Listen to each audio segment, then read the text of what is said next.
نحمدہ ونصلی علی رسولہ الکریم اما بعد۔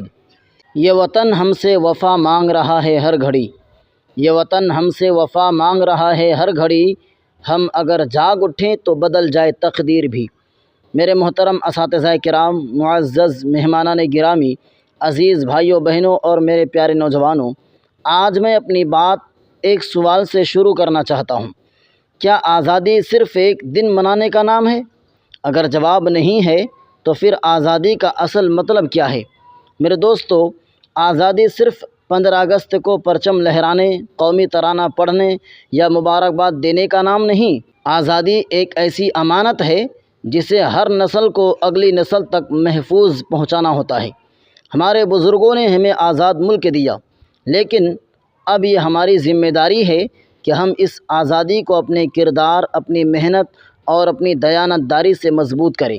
ذرا سوچئے، اگر ایک طالب علم نقل کرے، اگر ایک افسر رشوت لے، اگر ایک تاجر دھوکہ دے، اگر ایک شہری قانون توڑے، تو نقصان صرف ایک فرد کا نہیں ہوتا، پورے ملک کا ہوتا ہے۔ اسی لیے ایک مضبوط ہندوستان کی بنیاد صرف بڑی عمارتوں پر نہیں بلکہ اچھے انسانوں پر قائم ہوتی ہے۔ میرے نوجوان ساتھیوں، آپ اس ملک کی امید ہیں۔ آپ کے ہاتھوں میں صرف موبائل فون نہیں بلکہ ہندوستان کا مستقبل بھی ہے۔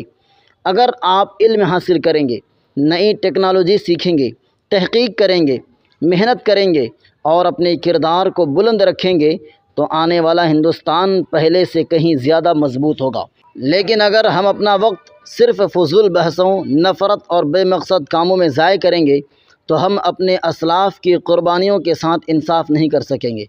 میرے عزیز حاضرین، آج دنیا ان قوموں کا احترام کرتی ہے جو علم میں آگے ہوں، اخلاق میں بلند ہوں اور محنت میں بے مثال ہوں۔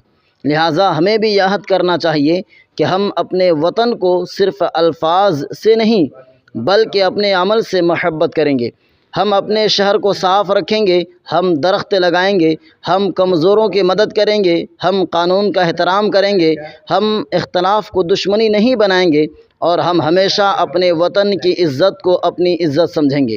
آخر میں آپ سب سے یہی کہنا چاہوں گا کہ جب بھی 15 اگست آئے تو صرف جشن نہ منائیے بلکہ ایک لمحے کے لیے ان شہداء کو ضرور یاد کیجیے جنہوں نے اپنے آج کو ہمارے کل کے لیے قربان کر دیا۔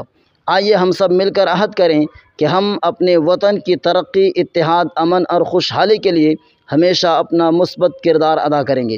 اللہ تعالی ہمارے وطن عزیز ہندوستان کو ہمیشہ امن، ترقی، بھائی چارے اور خوشحالی عطا فرمائے اور ہمیں ایسا با کردار شہری بنائے جس پر ہمارا ملک